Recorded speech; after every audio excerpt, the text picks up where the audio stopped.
ওর সন্তান ছিল না। আমরা এতটুকু জানি ওনার কোনো আওলাদ ছিল না এবং উনি ইয়ামিন থেকে আসছেন ইসলামের দাওয়াত নিয়ে, ইসলামের প্রচার করার জন্য, যার উসিলায় আমরা সবাই মুসলমান। কিন্তু যার কোনো আওলাদ নাই, তো এখন ওই আওলাদগুলো আসলো কোত্থেকে? সেই হলো প্রথম প্রশ্ন, হচ্ছে ওই আওলাদগুলো আসলো কোত্থেকে। তো এরা হচ্ছে যে এখন যদি কেউ দাবি করে, যদি ওদের কোনো আইডেন্টিটি সিক থাকে, ওদের যদি আত্মপরিচয় না থাকে, তাহলে একটা লজ্জা। এটা তো লজ্জা। আমরা তো এই ভাষাটা ইউজ করলে তো অনেক খারাপ ভাষা হয়। যার কোনো পরিচয় নাই, পরিচয়হীন, এরা তো আমার মনে হচ্ছে পরিচয়হীন সন্তানেরা। কারণ এরা তো শাহজালাল সাহেবের উত্তরসূরি না, কারণ শাহজালাল সাহেবের তো ছিল না, সন্তান ছিল না। তো বিগত 700 বৎসর থেকে তারা লুটপাট করে খেতে খেতে এক একটার পেট কিন্তু ডেগের মতন মোটা হয়ে গেছে। ওদের ঘরের মধ্যে দেখবেন শুধু অস্বস্তি, দেখবেন সব ধরনের রোগ ওদের ঘরের মধ্যে। এবং এই যে এরপরে থাকলে হচ্ছে যে গরুর মাংস, ছাগলের মাংস, মুরগির মাংস বড় বড় রান খেয়ে একটা একটা করে শুধু বাচ্চা পয়দা করে 300টা নাকি পরিবার করে ফেলছে তারা, শুধুমাত্র এই মাজারের ডেককে লুটপাট করে খাওয়ার জন্য। এবং আমি মনে করি এটা ইমিডিয়েটলি স্টপ হওয়া দরকার এবং এটাই স্টপ হতেই হবে। আমরা শুনে কোনো প্রস্তাবনা আপনার আছে কিনা? এটার জন্য একটা টিম বসে মিটিং করতে হয়, একটা যে রোডম্যাপ তৈরি করতে হয়। আমি এই পরিকল্পনাটা করতে হয়। আমি আপাতত যেটা আমি উপস্থিতভাবে যেটা বলেছিলাম, যে আমার বাইপাসের মধ্যে আমার জায়গা আছে, সেই জায়গা থেকে আমি 6 একর জায়গা আমি দিয়ে দিব এই বাইপাসের মধ্যে, এই আমাদের নতুন ক্যান্টনমেন্টের পাশে। 2 নম্বর যে জিনিসটা, আমি নিজে 50 কোটি টাকা অবদান রাখবো যদি পুরা সিলেটবাসী এককভাবে একতা হয়ে তারা বলে আপনি এটা করেন, তাহলে আমি এই কাজটা করলাম। আর মাজারের যে টাকাটা আছে, প্রত্যেকটা পাই টাকা হিসাব নিকাশ করে আমরা এই হসপিটালের মধ্যে ইনজেক্ট করলাম।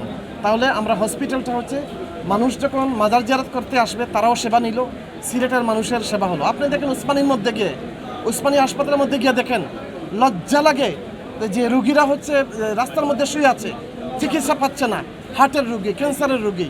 ওরা কি আমাদের যে সিলেটি না? ওরা কি আমাদের ভাই বোনরা না? সো আমরা একটু পরিবর্তন নিয়ে আসতে হবে। মেডিকেলে উন্নত সব কমার্শিয়াল এলাকায় করছে কমার্শিয়ালভাবে, শুধু টাকা কামানোর জন্য, সেবা দেওয়ার জন্য না। তো আমি চাচ্ছি একটা হসপিটালে সেবা দেওয়ার জন্য। সেখানে আমি আমার জায়গা, আমার জমির দাম তো যে মিনিমাম হলে প্রায় যে 25-30 কোটি টাকা জমির দাম হবে। আরও 50 কোটি টাকা যদি আমি এখানে ইনভেস্ট করি, অলমোস্ট তো 100 কোটি টাকার মতন হয়ে যাবে। তো আমার কথা হচ্ছে এখন শাহজালালের যে মাজারের যে টাকাটা আছে, এই টাকাটা কিয়ামত পর্যন্ত এটা গণনা হতে হবে। কিয়ামত পর্যন্ত এই টাকাটা গুনতে হবে একদম, এবং প্রকাশ্য গুনতে হবে। এবং এই টাকাটা যদি আমি আবার বলি, যদি কেউ মনে করে যে এই টাকাটা গোনার এত সময় নাই, ভাই সময় নাই, তুমি তোমার কাছে থাকো। এখানে যে মানুষ আছে এরা হলো এখানে টাকাটা গণবে, গোনার পরে এই টাকা থেকে তাদের যে শ্রমের টাকা দেওয়া হবে, ঠিক আছে? যারা গণবে, গোনার পরে এই টাকা থেকে যে মানুষগুলো কষ্ট করলো 2 ঘন্টা 4 ঘন্টা একদিন নিয়ে, তাদেরকে এই টাকা থেকে তাদের শ্রমের টাকা দেওয়া হবে, যাকে বলা সম্মানী দেওয়া হবে। আর এই টাকাটা, মাজারের টাকাটা, আমি বলতেছি এই টাকাটা যেন আর লুটপাট না হয়, এই টাকাটা যেন আর লুটপাট না হয়। আর তারা যদি সরকার তদন্ত করুক, তারা যদি নির্দোষ হয় তাহলে তো নির্দোষ, আর নির্দোষ যদি না হয় তাহলে তারা ক্রিমিনাল। শাহজালালের যে জায়গার টাকা, এই টাকার শাহজালাল কার? শাহজালাল হলো জনগণের, আমাদের পাবলিক প্রপার্টি। এটা শাহজালাল সাহেব হচ্ছেন আমাদের সরকার টাকা। এটা 300 বছর থেকে ওরা ডাকাতি করতেছে, 700 বছর থেকে ওরা ডাকাতি করতেছে, চুরি করতেছে, করে বাচ্চা পয়দা করতেছে, একটা করে পয়দা করতে 300টা পরিবার নাকি করছে। এখন 300টা পরিবার এই মাফিয়াদের মতো লুটপাট করতেছে। ওদের পিছনে আপনি দেখেন রাজনৈতিক মাফিয়া আছে। কার কাছে? ওদেরকে সবগুলাকে ধর্ম, এবং এর পিছনে শক্তিগুলা কি? ওই শক্তিগুলা ধর্ম। আমার কথা হচ্ছে আমাদের সিলেটের মানুষ ঐক্য পছন্দ করে, একতা পছন্দ করে। আমাদের সিলেটের মানুষ হচ্ছে শান্তিপ্রিয় মানুষ। আমি অবাক লাগে কি কারণে আমাদের একটা নেতা ওই ভোটের কারণে মানুষগুলো কেন একটু দাঁড়ায় না? এই যে আপনি দেখেন মাদ্রাসা আছে, মাদ্রাসা তো ডেভেলপ করা যেত, মাদ্রাসার ডেভেলপমেন্ট হচ্ছে না। তো এই মাদ্রাসার মধ্যে প্রত্যেক মাসে 1 কোটি টাকার মতো খরচ হয়। আমি বুঝি না আমাদের নেতাগুলো কি করে, শুধু ভোটের জন্য তারা এগুলো নিয়ে কথা বলে না, কারণ তাদের ভোট ব্যাংক নষ্ট হয়ে যাবে। আমাদের পরিবর্তন আনতে হবে। আর বর্তমান জেনারেশন ওই যে বড় বড় হাম কর্ম সেই কর্ম এই নেতৃত্ব আর পছন্দ করে না। বর্তমান জেনারেশন তার কাজ চায়, দেখতে চায়। এই যে ইয়াং জেনারেশন সিলেটের বেকার, আপনি দেন হসপিটাল করে দেন, আমার ইয়াং জেনারেশনে শত শত লোক চাকরি পাবে। এই মাজারের টাকা যারা লুটপাট করতেছে আর যারা গণার বিরুদ্ধে, আমি তাদের এগেইনস্টে আমি দাঁড়াবো। কেন? এটা গণতে হবে, কিয়ামতের আগ পর্যন্ত প্রকাশ্যে গণতে হবে, একদম একদম সেফ। ওনার বাবা ছিল আরো বড় একজন স্কলার। এরা, আমি অসম্ভব আলিম ওলামাকে শ্রদ্ধা করি। আমি নিজে একজন আলিমের সন্তান, আমি অসম্ভব শ্রদ্ধা করি। এবং হুজুর যে কথাটা বলছে আসুন্নাহ ফাউন্ডেশন নিয়ে, দেখেন আসুন্নাহ ফাউন্ডেশন আমিও দান করি মাঝে মধ্যে, বাট আমি ওনাদেরকে জানাই না। আসুন্নাহ ফাউন্ডেশনের কিন্তু আমার যে হুজুর আমাকে চিনেও না। আমি আমার মাঝে মধ্যে যে আসুন্নাহ মতবাদের হোক, আব্বাসী হুজুরের মতবাদের হোক, আমাদের যে কোনো মতবাদের হোক, আপনি যখন একটা সমাজের উন্নয়নের জন্য, গরিব অসহায় মানুষের জন্য কাজ করবেন, তখন আমরা এটাকে সাপোর্ট করব, এনকারেজ করব, উৎসাহ দিব। তা না দিয়ে আমরা যখন এর বিরুদ্ধে কথা বলি, তখন কিন্তু সমস্যা। এরপরে আমি আব্বাসী হুজুরকে আমি মনে করি অনেক বড় স্কলার, ওনার অনেক ডিবেট আছে, অনেক ভালো ভালো উনি করতে পারে। কিন্তু আপনি ওনার বডি ল্যাঙ্গুয়েজটা দেখবেন, উনি যখন কথা বলে ওনার চোখের দিকে তাকবেন, একটা চোখের কম লাফায়, ওনার বডি ল্যাঙ্গুয়েজের দিকে তাকাবেন, হিংসায় মানে জ্বলতে জ্বলতে মরে যাচ্ছে।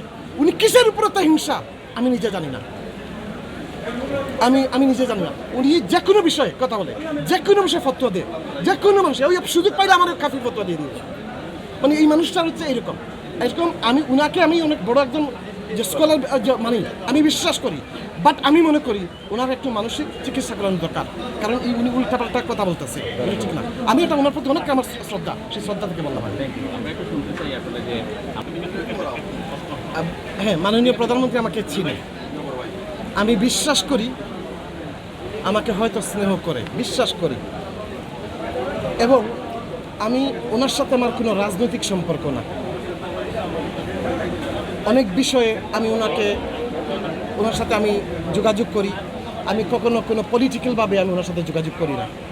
আমি হয়তো ওনার একজন ছোটো ভাইয়ের মতন বলেন, অথবা হয়তো একজন ছোটোখাটো একজন কর্মী হিসাবে আমি আমার মতন করে ওনার সাথে আমি ডাইরেক্ট যোগাযোগ করার চেষ্টা করি। আমাকে এই যে রাজনীতি নিয়ে, আমার ওনার সাথে যখন রাজনীতি নিয়ে কথা হয়েছিল একদিন একটা কফি টেবিলে, এবং সেই কফির বিলটা ওনার পকেট থেকে উনি নিজে পে করছে আমার জন্য, আমাকে বিল দিতেও দেয় নাই। সেই সময় আমি ওনাকে বলছি আমি রাজনীতি পছন্দ করি না, আমি রাজনীতির মধ্যে থাকতে চাচ্ছি না। সিলেটের মেয়রি যে নির্বাচনটি নিয়ে আপনি কথা বলতেছেন, এটা তো রাজনীতি না, এটা তো সিলেটের মানুষের জনকল্যাণের জন্য। এখন আমি আজকের তারিখ পর্যন্ত আমি সিদ্ধান্ত নেই নাই, কালকের তারিখে কী হবে সেটা বলতে পারি না। আমি আপাতত কোনো সিদ্ধান্ত নেই নাই। তবে একটা জিনিস এই সিলেটের মানুষ জানে, এই মাত্র আর আমাকে অপছন্দ করতে পারে, প্রকাশ্য অপছন্দ করতে পারে, আমি নিজে জানি আমার মধ্যে হয়তো ভালো গুণ নাই, কিন্তু একটা জিনিস সে জানে, তার পুরো পরিবার জানে, তার যে বন্ধু বান্ধব সবাই জানে, এই ছেলে টাকা মেরে খাবে না গরিবের, এটা কিন্তু সবাই জানে। এই জিনিস সবাই বিশ্বাস করে, এটা জানে যে এই ছেলে কারো টাকা মেরে খাবে না।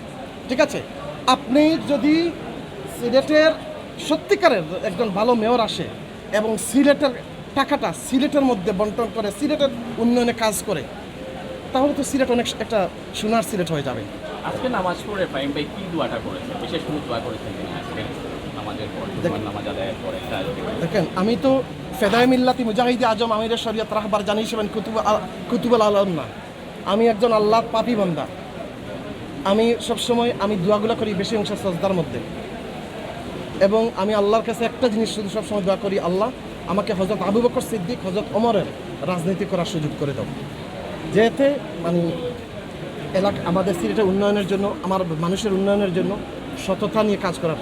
কারণ আমার জীবনে একটা শখ, আজকে বলি কোন দিন হয়তো মরে যাব, শখের একটা কথা বলি। আমি মাত্র হুজুরের সাথে কথা বলে আসছিলাম, আমি খুব ছোটোবেলা থেকে আমি শাহাদাতের মৃত্যুর ভিক্ষা চাই আল্লাহর কাছে, আমি ভালো কিছু করে শাহাদাতের মৃত্যু মরতে চাই। এবং সিলেটের পরিবর্তন আমি দেখেন, আমি না হয়ে আজকে ভয়েস রাইজ করলাম, আমি আজকে মরে গেলে কালকে আরেকজন দাঁড়াবে, কিন্তু সিলেটকে পরিবর্তন করে আনতে হবে। এই সিলেটের সবাইকে একতা করে এই মাফিয়া রাজনীতি থেকে আমাদের সিলেটকে বাঁচাইতে হবে সবার আগে। সিলেট ধর্মবিরু বা ধর্মপরায়ণ যে এখন হচ্ছে 21st সেঞ্চুরি, 2026, আমাদের ইয়াং জেনারেশন কোনটা খাবে? আমি সেটা তাদের ব্যাপারটা যে মাথায় রেখে আমি কিছু যে কন্টেন্ট হয়তো দেই, এবং প্রত্যেকটা গানের মধ্যে হোক, মিউজিকের মধ্যে হোক, আমার আল্লাহ বিরিতা থাকে, মানুষকে মোটিভেট করার কিছু না কিছু শব্দগুলো থাকে। এটা হচ্ছে দেশের মাজারের যে কমিটি, ব্যবস্থাপনা কমিটি হয়েছে, হ্যাঁ, অনেকেই আছেন, অনেকেই নাম শোনা যায়নি, অনেকেই হয়তো এটা নিয়ে আর কথা বলার দরকার নাই। তবে আমি মনে করি কমিটিটা হয়েছে, সুন্দর কমিটি হয়েছে। এখন আমরা দেখি রেজাল্ট আমরা কী পাই। তবে আমি এতটুকু বলবো যে আবারও বলতেছি, কিয়ামতের আগ পর্যন্ত এই টাকা যে